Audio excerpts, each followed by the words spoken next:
The Curse of Yig.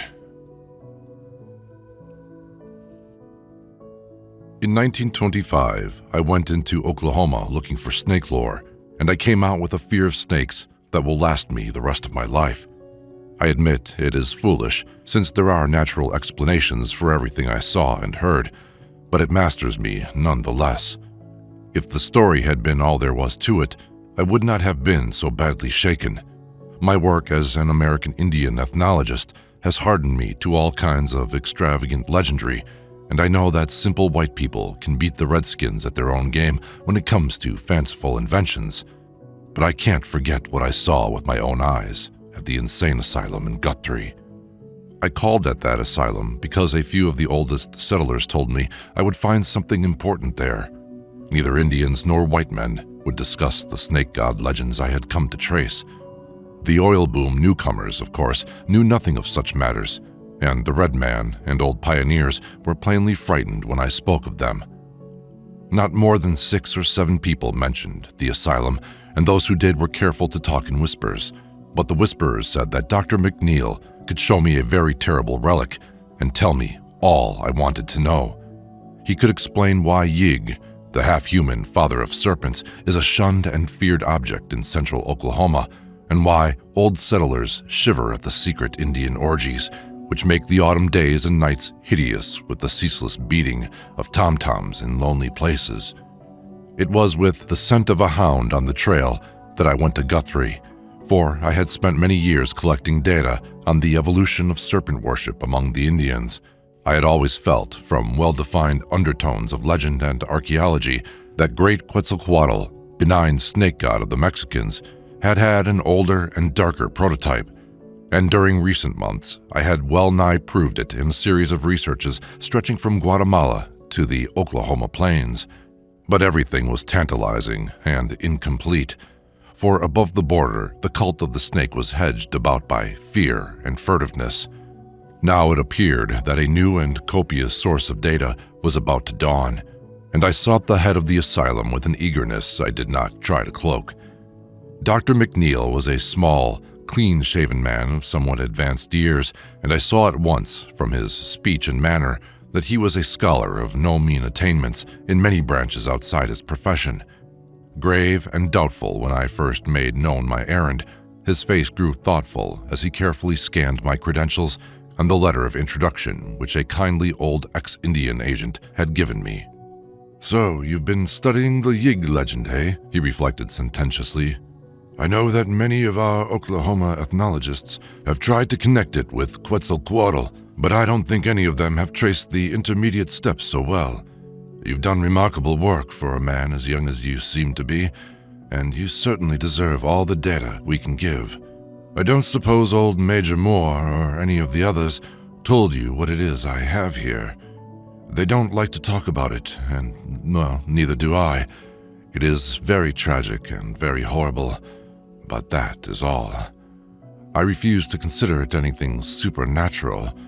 There's a story about it that I'll tell you after you see it, a devilish, sad story, but one that I won't call magic.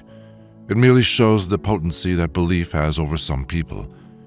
I'll admit there are times when I feel a shiver that's more than physical, but in daylight I set all that down to nerves. I'm not a young fellow anymore, alas.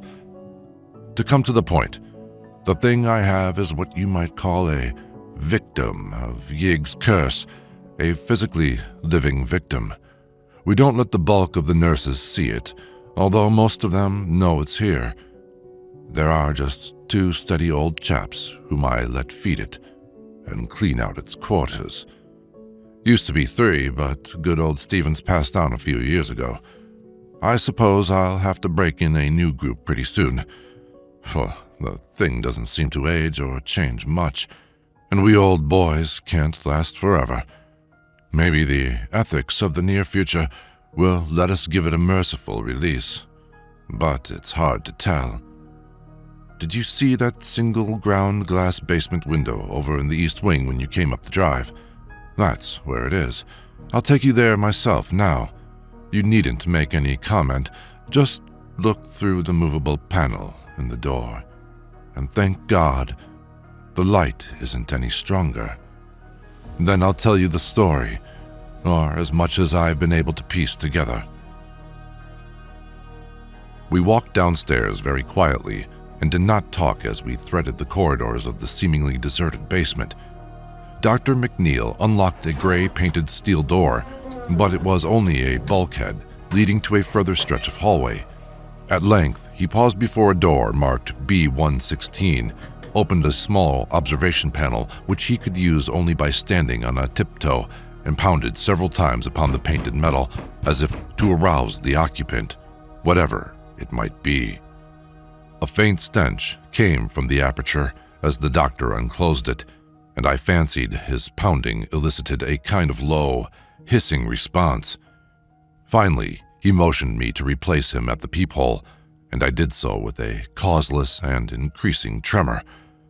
The barred, ground glass window close to the earth outside admitted only a feeble and uncertain pallor, and I had to look into the malodorous den for several seconds before I could see what was crawling and wriggling about on the straw-covered floor, emitting every now and then a weak and vacuous hiss. Then the shadowed outlines began to take shape, and I perceived that the squirming entity bore some remote resemblance to a human form, laid flat on its belly. I clutched at the door handle for support as I tried to keep from fainting. The moving object was almost of human size and entirely devoid of clothing. It was absolutely hairless, and its tawny-looking back seemed subtly squamous in the dim, ghoulish light. Around the shoulders, it was rather speckled and brownish, and the head was very curiously flat. As it looked up to hiss at me, I saw that the beady little black eyes were damnably anthropoid, but I could not bear to study them long. They fastened themselves on me with a horrible persistence, so that I closed the panel gaspingly and left the creature to wriggle about unseen in its matted straw and spectral twilight. I must have reeled a bit, for I saw that the doctor was gently holding my arm as he guided me away. I was stuttering over and over again. But for God's sake, what is it? Dr. McNeil told me the story in his private office as I sprawled opposite him in an easy chair. The gold and crimson of late afternoon changed to the violet of early dusk, but still I sat awed and motionless. I resented every ring of the telephone and every whir of the buzzer, and I could have cursed the nurses and interns whose knocks now and then summoned the doctor briefly to the outer office. Night came, and I was glad my host switched on all the lights. Scientist though I was, my zeal for research was half forgotten amidst such breathless ecstasies of fright as a small boy might feel when whispered witch tales go the rounds of the chimney corner. It seems that Yig, the snake god of the Central Plains tribes, presumably the primal source of the more southerly Quetzalcoatl or Kukulkan, was an odd, half-anthropomorphic devil of highly arbitrary and capricious nature. He was not wholly evil, and was usually quite well disposed toward those who gave proper respect to him and his children, the serpents. But in the autumn, he became abnormally ravenous and had to be driven away by means of suitable rites. That was why the tom-toms in the Pawnee, Wichita, and Caddo country pounded ceaselessly week in and week out in August, September, and October, and why the medicine men made strange noises with rattles and whistles curiously like those of the Aztecs and Mayas. Yig's chief trait was a relentless devotion to his children, a devotion so great that the Redskins almost feared to protect themselves from the venomous rattlesnakes which thronged the region. Frightful clandestine tales hinted of his vengeance upon mortals who flouted him or wreaked harm upon his wriggling progeny, his chosen method being to turn his victim, after suitable tortures, to a spotted snake. In the old days of the Indian Territory, the doctor went on, there was not quite so much secrecy about Yig. The plains tribes, less cautious than the desert nomads and pueblos, talked quite freely of their legends and autumn ceremonies with the first Indian agents, and let considerable of the lore spread out through the neighboring regions of white settlement. The great fear came in the land rush days of '89, when some extraordinary incidents had been rumored, and the rumors sustained by what seemed to be hideously tangible proofs. Indians said that the new white men did not know how to get on with Yig, and afterward, the settlers came to take that theory at face value. Now, no old-timer in middle Oklahoma, white or red, could be induced to breathe a word about the snake god, except in vague hints. Yet after all, the doctor added with almost needless emphasis, the only truly authenticated horror had been a thing of pitiful tragedy rather than of bewitchment. It was all very material and cruel, even that last phase which had caused so much dispute. Dr. McNeil paused and cleared his throat before getting down to his special story, and I felt a tingling sensation as when a theater curtain rises. The thing had begun when Walker Davis and his wife Audrey left Arkansas to settle in the newly opened public lands in the spring of 1889, and the end had come in the country of the Wichitas, north of the Wichita River, in what is at present Caddo County. There is a small village called Binger there now, and the railway goes through, but otherwise the place is less changed than other parts of Oklahoma. It is still a section of farms and ranches, quite productive in these days, since the great oil fields do not come very close. Walker and Audrey had come from Franklin County in the Ozarks with a canvas-topped wagon, 2 mules, an ancient and useless dog called Wolf, and all their household goods. They were typical hill folk, youngish and perhaps a little more ambitious than most, and looked forward to a life of better returns for their hard work than they had had in Arkansas. Both were lean, raw-boned specimens, the man tall, sandy, and gray-eyed, and the woman short and rather dark, with a black straightness of hair suggesting a slight Indian admixture. In general, there was very little of distinction about them, and but for one thing, their animals might not have differed from those of thousands of other pioneers who flocked into the new country at that time. That thing was Walker's almost epileptic fear of snakes, which some laid to prenatal causes, and some said came from a dark prophecy about his end, with which an old Indian squaw had tried to scare him when he was small. Whatever the cause, the effect was marked indeed, for despite his strong general courage, the very mention of a snake would cause him to grow faint and pale, while the sight of even a tiny specimen would produce a shock sometimes bordering on a convulsion seizure. The Davises started out early in the year in the hope of being on their new land for the spring plowing. Travel was slow, for the roads were bad in Arkansas, while in the territory there were great stretches of rolling hills and red, sandy barrens without any roads whatever. As the terrain grew flatter, the change from their native mountains depressed them more, perhaps, than they realized, but they found the people at the Indian agencies very affable, while most of the settled Indians seemed friendly and civil. Now and then they encountered a fellow pioneer with whom crude pleasantries and expressions of amiable rivalry were generally exchanged. Owing to the season, there were not many snakes in evidence, so Walker did not suffer from his special temperamental weakness. In the earlier stages of the journey, too, there were no Indian snake legends to trouble him, for the transplanted tribes from the southeast do not share the wilder beliefs of their western neighbors. As fate would have it, it was a white man at Okmulgee in the Creek country who gave the Davises the first hint of Yig beliefs, a hint which had a curiously fascinating effect on Walker, and caused him to ask questions very freely after that. Before long, Walker's fascination had developed into a bad case of fright. He took the most extraordinary precautions at each of the nightly camps, always clearing away whatever vegetation he found and avoiding stony places whenever he could. Every clump of stunted bushes and every cleft in the great slab-like rocks seemed to him now to hide malevolent serpents, while every human figure, not obviously part of a settlement or emigrant train, seemed to him a potential snake god, till nearness had proved the contrary. Fortunately, no troublesome encounters came at this stage to shake his nerves still further.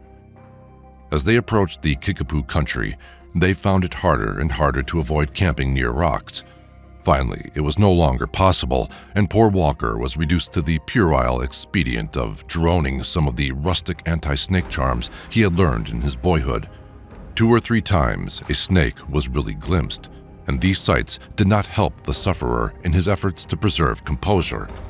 On the 22nd evening of the journey, a savage wind made it imperative, for the sake of the mules, to camp in as sheltered a spot as possible, and Audrey persuaded her husband to take advantage of a cliff which rose uncommonly high above the dried bed of a former tributary of the Canadian River.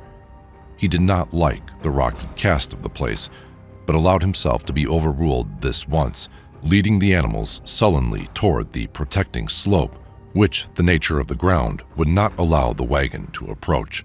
Audrey, examining the rocks near the wagon, meanwhile noticed a singular sniffing on the part of the feeble old dog.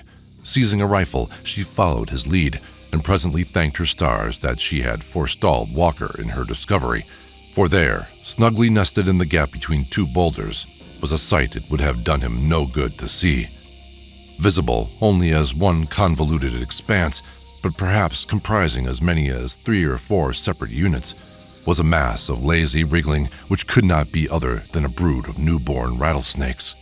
Anxious to save Walker from a trying shock, Audrey did not hesitate to act, but took the gun firmly by the barrel and brought the butt down again and again upon the writhing objects.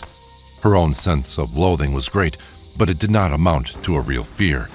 Finally, she saw that her task was done, and turned to cleanse the improvised bludgeon in the red sand and dry, dead grass nearby. She must, she reflected, cover the nest up before Walker got back from tethering the mules. Old Wolf, tottering relic of mixed shepherd and coyote ancestry that he was, had vanished, and she feared he had gone to fetch his master.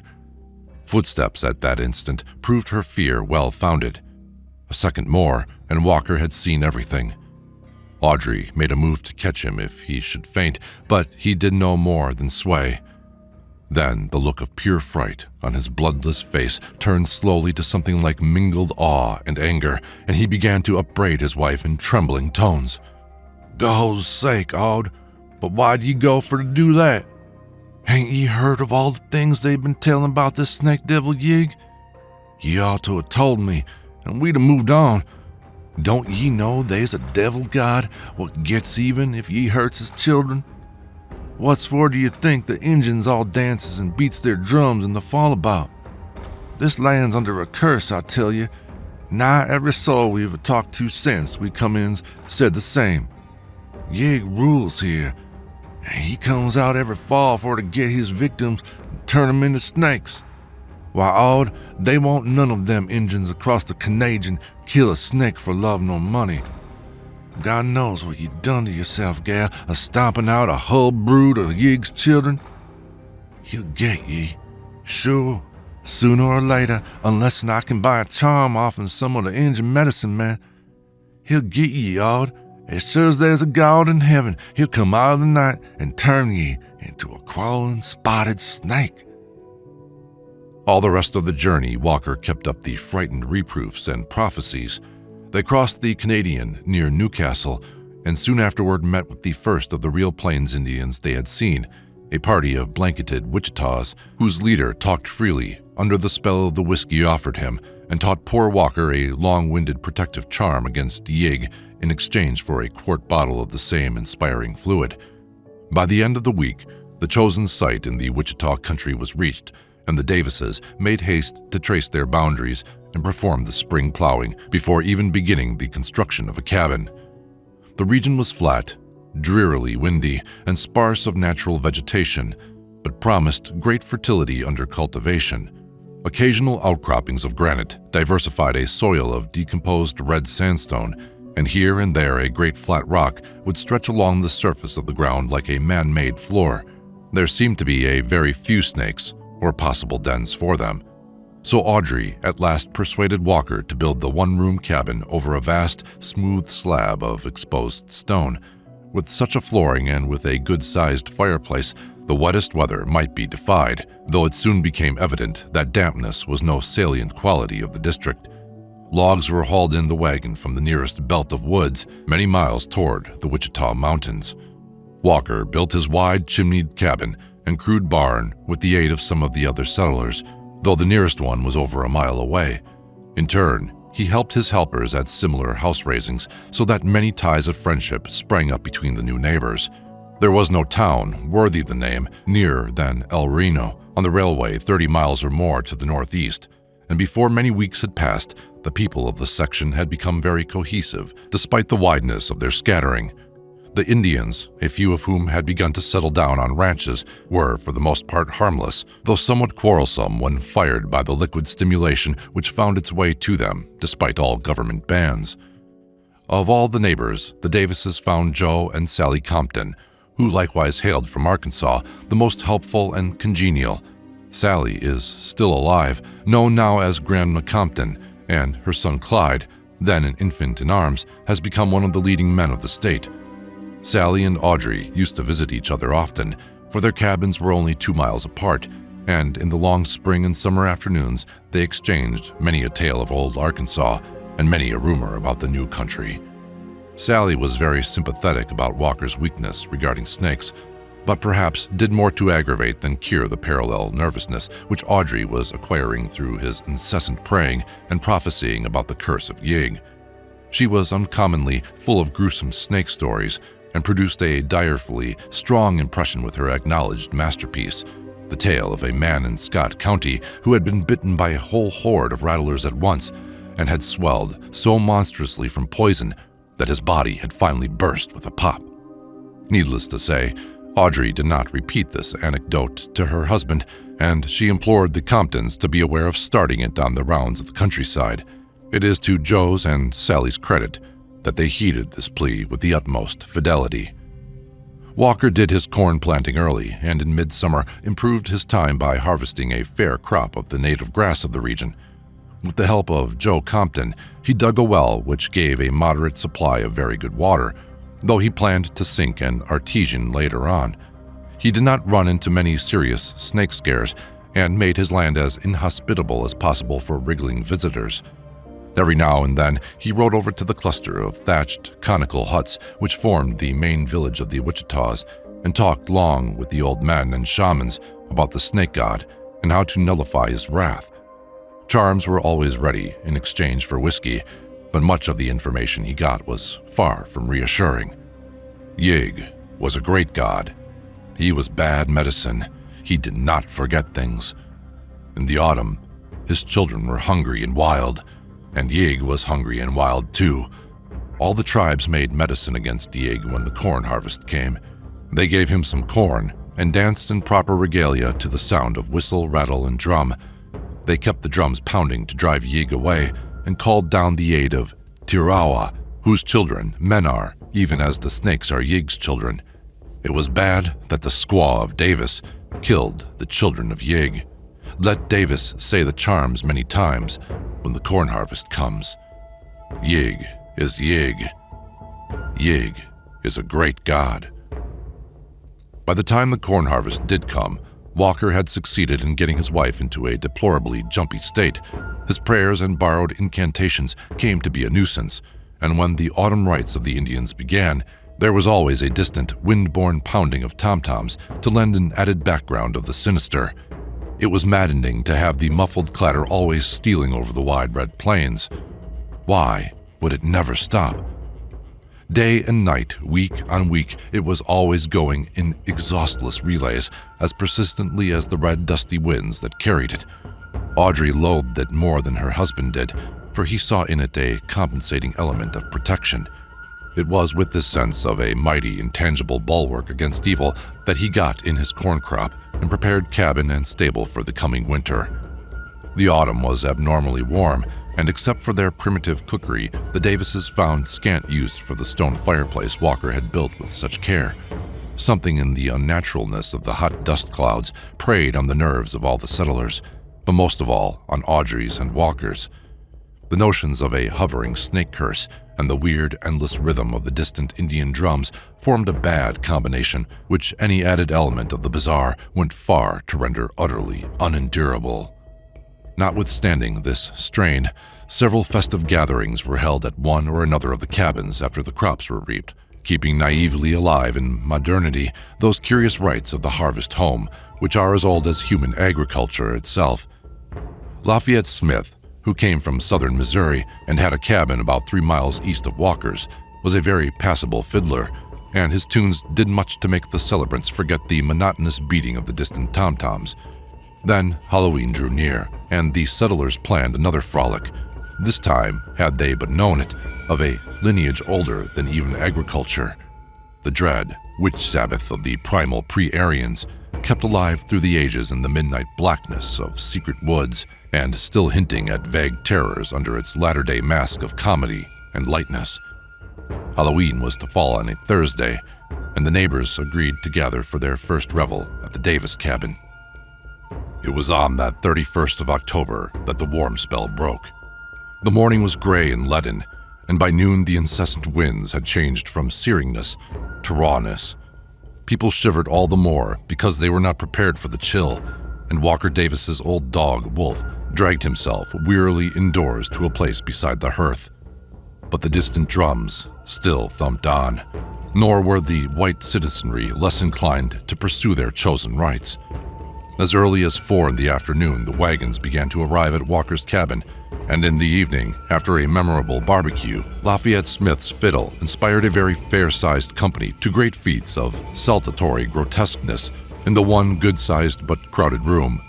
The younger folk indulged in the amiable inanities proper to the season, and now and then old Wolf would howl with doleful and spine-tickling ominousness at some especially spectral strain from Lafayette's squeaky violin, a device he had never heard before. Mostly, though, this battered veteran slept through the merriment, for he was past the age of active interests and lived largely in his dreams. Tom and Jenny Rigby had brought their collie Zeke along, but the canines did not fraternize. Zeke seemed strangely uneasy over something and nosed around curiously all the evening. Audrey and Walker made a fine couple on the floor, and Grandma Compton still likes to recall her impression of their dancing that night. Their worries seemed forgotten for the nonce, and Walker was shaved and trimmed into a surprising degree of spruceness. By 10 o'clock, all hands were healthily tired, and the guests began to depart family by family with many handshakings and bluff assurances of what a fine time everybody had had. Tom and Jenny thought Zeke's eerie howls as he followed them to their wagon were marks of regret at having to go home, though Audrey said it must be the faraway tom-toms which annoyed him, for the distant thumping was surely ghastly enough after the merriment within. The night was bitterly cold, and for the first time Walker put a great log in the fireplace and banked it with ashes to keep it smoldering till morning. Old Wolf dragged himself within the ruddy glow and lapsed into his customary coma. Audrey and Walker, too tired to think of charms or curses, tumbled into the rough pine bed and were asleep before the cheap alarm clock on the mantel had ticked out 3 minutes. And from far away, the rhythmic pounding of those hellish tom-toms still pulsed on in the chill night wind. Dr. McNeil paused here and removed his glasses, as if a blurring of the objective world might make the reminiscent vision clearer. "You'll soon appreciate," he said, "that I had a great deal of difficulty in piecing out all that happened after the guests left. There were times, though, at first, when I was able to make a try at it." After a moment of silence, he went on with the tale. Audrey had terrible dreams of Yeg, who appeared to her in the guise of Satan, as depicted in cheap engravings she had seen. It was indeed from an absolute ecstasy of nightmare that she started suddenly awake to find Walker already conscious and sitting up in bed. He seemed to be listening intently to something and silenced her with a whisper when she began to ask what had roused him. "Hark, he breathed. "Don't ye hear something a-singing and buzzing and rustling? Do you reckon it's the fall crickets?" Certainly, there was distinctly audible within the cabin such a sound as he had described. Audrey tried to analyze it and was impressed with some element at once horrible and familiar, which hovered just outside the rim of her memory. And beyond it all, waking a hideous thought, the monotonous beating of the distant tom-toms came incessantly across the black plains on which a cloudy half-moon had set. "Walker, suppose it's the curse of Yig." She could feel him tremble. "No, gal, I don't reckon he comes that way. He's shaping like a man, except you look at him close. That's what Chief Gray Eagle says. This here's some varmints coming out in the cold, not crickets, I calculate, but summit like 'em. I oughter get up and stomp 'em out afore they make much headway or get it to cover." He rose, felt for the lantern that hung within easy reach, and rattled the tin matchbox nailed to the wall beside it. Audrey sat up in bed and watched the flare of the match grow into the steady glow of the lantern. Then, as their eyes began to take in the whole of the room, the crude rafters shook with the frenzy of their simultaneous shriek, for the flat, rocky floor, revealed in the newborn illumination, was one seething, round-speckled mass of wriggling rattlesnakes slithering toward the fire, and even now turning their loathsome heads to menace the fright-blasted lantern-bearer. It was only for an instant that Audrey saw the things. The reptiles were of every size, of uncountable numbers, and apparently of several varieties. And even as she looked, 2 or 3 of them reared their heads as if to strike Walker. She did not faint. It was Walker's crash to the floor that extinguished the lantern and plunged her into blackness. He had not screamed a second time. Fright had paralyzed him, and he fell as if shot by a silent arrow from no mortal's blow. To Audrey, the entire world seemed to whirl about fantastically, mingling with the nightmare from which she had started. Voluntary motion of any sort was impossible, for will and the sense of reality had left her. She fell back inertly on her pillow, hoping that she would wake soon. No actual sense of what had happened penetrated her mind for some time. Then, little by little, the suspicion that she was really awake began to dawn on her, and she was convulsed with a mounting blend of panic and grief which made her long to shriek out despite the inhibiting spell which kept her mute. Walker was gone, and she had not been able to help him. He had died of snakes, just as the old witchwoman had predicted when he was a little boy. Poor Wolf had not been able to help either. Probably he had not even awaked from his senile stupor, and now the crawling things must be coming for her, writhing closer and closer every moment in the dark, perhaps even now twining slipperily about the bedposts and oozing up over the coarse woolen blankets. Unconsciously, she crept under the clothes and trembled. It must be the curse of Yig. He had sent his monstrous children on All Hallows Night, and they had taken Walker first. Why was that? Wasn't he innocent enough? Why not come straight for her? Hadn't she killed those little rattlers alone? Then she thought of the curse's form, as told by the Indians. She wouldn't be killed, just turned into a spotted snake. So she would be like those things she had glimpsed on the floor. Those things which Yig had sent to get her and enroll her among their number. She tried to mumble a charm that Walker had taught her, but found she could not utter a single sound. The noisy ticking of the alarm clock sounded above the maddening beat of the distant tom-toms. The snakes were taking a long time. Did they mean to delay on purpose to play on her nerves? Every now and then, she thought she felt a steady, insidious pressure on the bedclothes, but each time it turned out to be only the automatic twitchings of her overwrought nerves. The clock ticked on in the dark, and a change came slowly over her thoughts. Those snakes couldn't have taken so long. They couldn't be Yig's messengers after all, but just natural rattlers that were nested below the rock and had been drawn there by the fire. They weren't coming for her, perhaps. Perhaps they had sated themselves on poor Walker. Where were they now? gone? Coiled by the fire, still crawling over the prone corpse of their victim? The clock ticked, and the distant drums throbbed on. At the thought of her husband's body lying there in the pitch blackness, a thrill of purely physical horror passed over Audrey. That story of Sally Compton's about the man back in Scott County. He too had been bitten by a whole bunch of rattlesnakes, and what had happened to him? The poison had rotted the flesh and swelled the whole corpse, and in the end, the bloated thing had burst horribly with a detestable popping noise. Was that what was happening to Walker down there on the rock floor? Instinctively, she felt she had begun to listen for something, too terrible even to name to herself. The clock ticked on, keeping a kind of mocking, sardonic time with the far-off drumming that the night wind brought. She wished it were a striking clock so that she could know how long this eldritch vigil must last. She cursed the toughness of fiber that kept her from fainting and wondered what sort of relief the dawn could bring after all. Probably neighbors would pass. No doubt somebody would call. Would they find her still sane? Was she still sane now?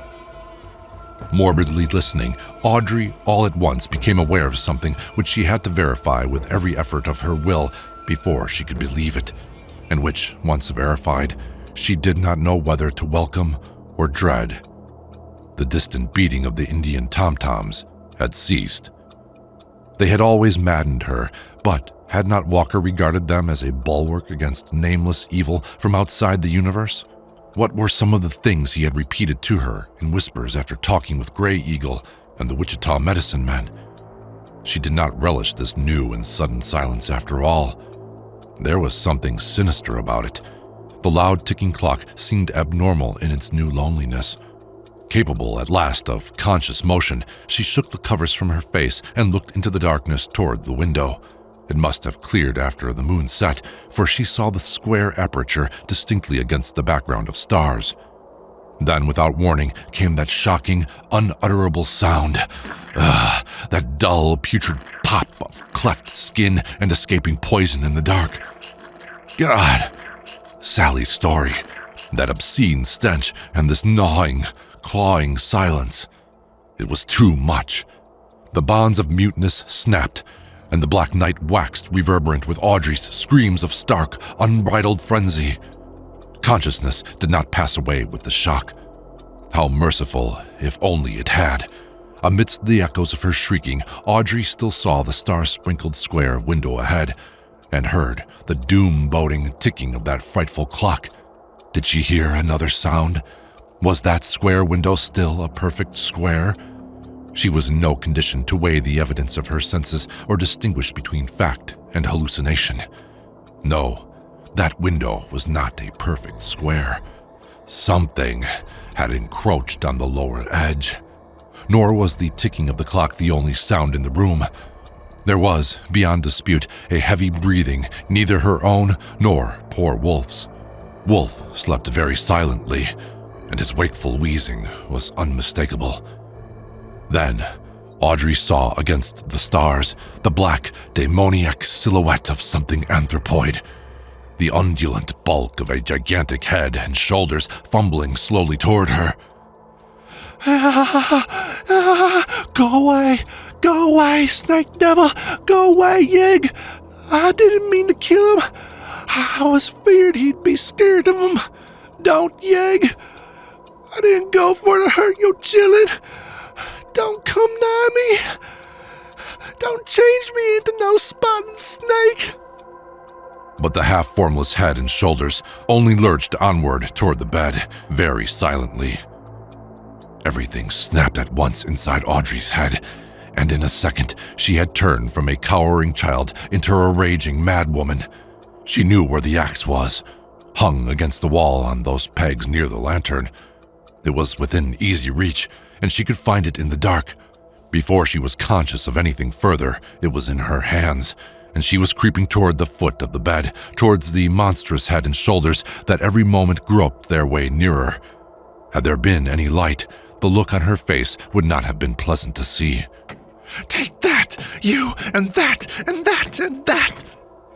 She was laughing shrilly now, and her cackles mounted higher as she saw that the starlight beyond the window was yielding to the dim prophetic pallor of coming dawn. Dr. McNeil wiped the perspiration from his forehead and put on his glasses again. I waited for him to resume, and as he kept silent, I spoke softly. She lived? She was found? Was it ever explained? The doctor cleared his throat. Yes, she lived in a way, and it was explained. I told you there was no bewitchment, only cruel, pitiful, material horror. It was Sally Compton who had made the discovery. She had ridden over to the Davis cabin the next afternoon to talk over the party with Audrey and had seen no smoke from the chimney. That was queer. It had turned very warm again, yet Audrey was usually cooking something at that hour. The mules were making hungry-sounding noises in the barn, and there was no sign of old Wolf sunning himself in the accustomed spot by the door. Altogether, Sally did not like the look of the place, so was very timid and hesitant as she dismounted and knocked. She got no answer, but waited some time before trying the crude door of split logs. The lock, it appeared, was unfastened, and she slowly pushed her way in. Then, perceiving what was there, she reeled back, gasped, and clung to the jamb to preserve her balance. A terrible odor had welled out as she opened the door, but that was not what had stunned her. It was what she had seen. For within that shadowy cabin, monstrous things had happened, and 3 shocking objects remained on the floor to awe and baffle the beholder. Near the burned-out fireplace was the great dog. Purple decay on the skin left bare by mange and old age, and the whole carcass burst by the puffing effect of rattlesnake poison. It must have been bitten by a veritable legion of the reptiles. To the right of the door was the axe-hacked remnant of what had been a man, clad in a nightshirt and with the shattered bulk of a lantern clenched in one hand. He was totally free from any sign of snake bite. Near him lay the ensanguined axe, carelessly discarded. And wriggling flat on the floor was a loathsome, vacant-eyed thing that had been a woman, but was now only a mute, mad caricature. All that this thing could do was to hiss, and hiss, and hiss. Both the doctor and I were brushing cold drops from our foreheads by this time. He poured something from a flask on his desk, took a nip, and handed another glass to me. I could only suggest tremulously and stupidly. So Walker had only fainted that first time. The screams roused him, and the axe did the rest? Yes. Dr. McNeil's voice was low, but he met his death from snakes just the same. It was his fear working in 2 ways. It made him faint, and it made him fill his wife with the wild stories that caused her to strike out when she thought she saw the snake devil. I thought for a moment. And Audrey, wasn't it queer how the curse of Yiggs seemed to work itself out on her? I suppose the impression of hissing snakes had been fairly ground into her. Yes, there were lucid spells at first, but they got to be fewer and fewer. Her hair came white at the roots as it grew, and later began to fall out. The skin grew blotchy, and when she died... I interrupted with a start. Died? Then what was that thing downstairs? McNeil spoke gravely. That is what was born to her 3/4 of a year afterward. There were 3 more of them. 2 were even worse. But this is the only one that lived.